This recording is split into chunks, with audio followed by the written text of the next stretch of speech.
Hello children, today we will learn integers. Integers क्या चीज़ होती है, ये ज़्यादातर आप देखते हैं क्लास 7 में पढ़ाया जाता है इंटीजर्स को, ठीक है। तो ये वैसे तो सभी के लिए बहुत यूज़फुल है, लेकिन जो बच्चे क्लास 7 में हैं इंटीजर्स इंट्रोड्यूस हो रहा है उनके लिए ये बहुत ज़्यादा यूज़फुल वीडियो है। तो देखिए क्या होता है integers, the collection of whole numbers. As you know whole numbers are numbers from 0, 1, 2, 3, 4 and so on. These are whole numbers. ये whole numbers होते हैं, ठीक। And negatives of natural number. Natural number क्या होते हैं? 0 नहीं होता उसमें, 1, 2, 3, 4 सब होते हैं, लेकिन उनका negatives of natural number is collectively known as integers. That means कि negative numbers 0 और पॉजिटिव नंबर्स, इनका जो ये पूरा सेट होता है ये क्या कहलाता है? आपका इंटीजर्स कहलाता है। अब the set of integers is denoted by z। इसको किस तरीके से? कैपिटल Z के फॉर्म में इसको डिनोट किया जाता है। अब आप इसको कैसे अरेंज करोगे? Arrange it in ascending order, यानी छोटे से बड़ा। असेंडिंग मीन्स छोटे से बड़ा। उसको कैसे लिखोगे? सपोज ये एक क्वेश्चन है आपका दिया हुआ कि इसको आप अरेंज करिए, अरेंज इन असेंडिंग ऑर्डर। तो आपके समझने के लिए मैंने यहाँ नंबर लाइन ड्रॉ करी हुई है। आपने देखिए नंबर लाइन में आप देख रहे हैं कि 0 के राइट हैंड साइड पे आपको सबको पता है कि पॉजिटिव नंबर्स होते हैं, और 0 से लेफ़्ट साइड पे आपके नेगेटिव नंबर्स होते हैं, ठीक है ना। तो यहाँ पे जैसे जैसे ये 0 से दूर होते जाते हैं पॉजिटिव नंबर्स, वो बड़े होते चले जाते हैं, और इस तरफ क्या होता है? 0 से जैसे जैसे ये नंबर दूर होते हैं ये छोटे होते चले जाते हैं। देख रहे हैं ना, ये 0 से ये छोटा है, उससे भी ये छोटा है, उससे भी ये छोटा है। बिल्कुल भी कंफ्यूज होने की ज़रूरत नहीं है, ठीक।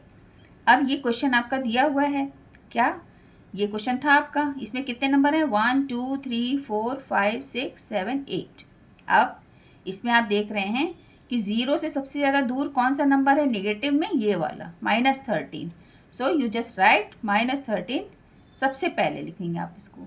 फिर आप देखेंगे -11 दिख रहा है आपको, ठीक है ना, तो आपने उसको लिख दिया।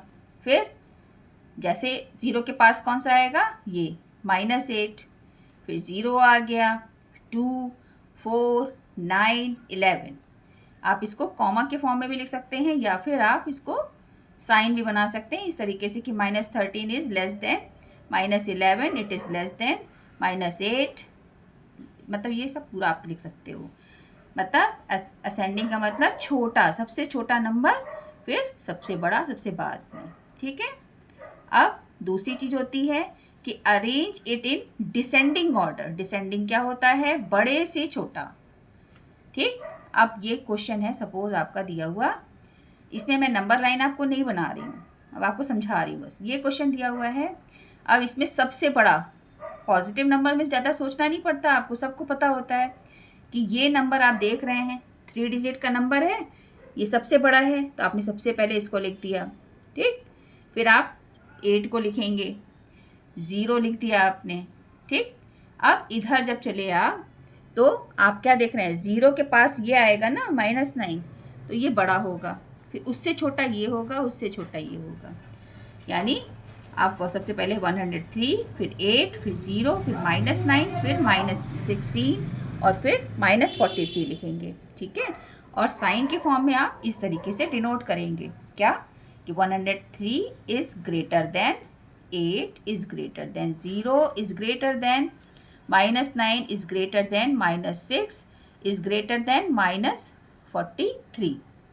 तो आज हमने क्या क्या पढ़ लिया? इंटीजर्स क्या होते हैं, असेंडिंग ऑर्डर में उनको कैसे फॉर्म करते हैं, और डिसेंडिंग ऑर्डर में किस तरह से लिखते हैं, ठीक है ना।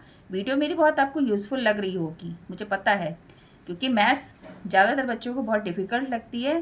धीरे धीरे जैसे जैसे आपकी क्लास इंप्रूव करती जाती है ये चीज़ डिफ़िकल्ट होती है, लेकिन आप इसको बहुत ही फ़न के वे में पढ़िए, आराम से पढ़िए।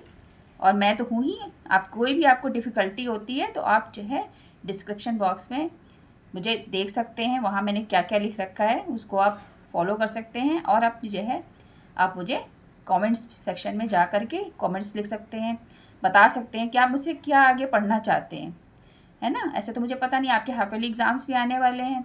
आपको जिस भी टॉपिक पे दिक्कत आ रही है आप मुझे बताइए, मैं आपकी प्रॉब्लम को सॉल्व करूँगी। ठीक है बच्चों, ओके।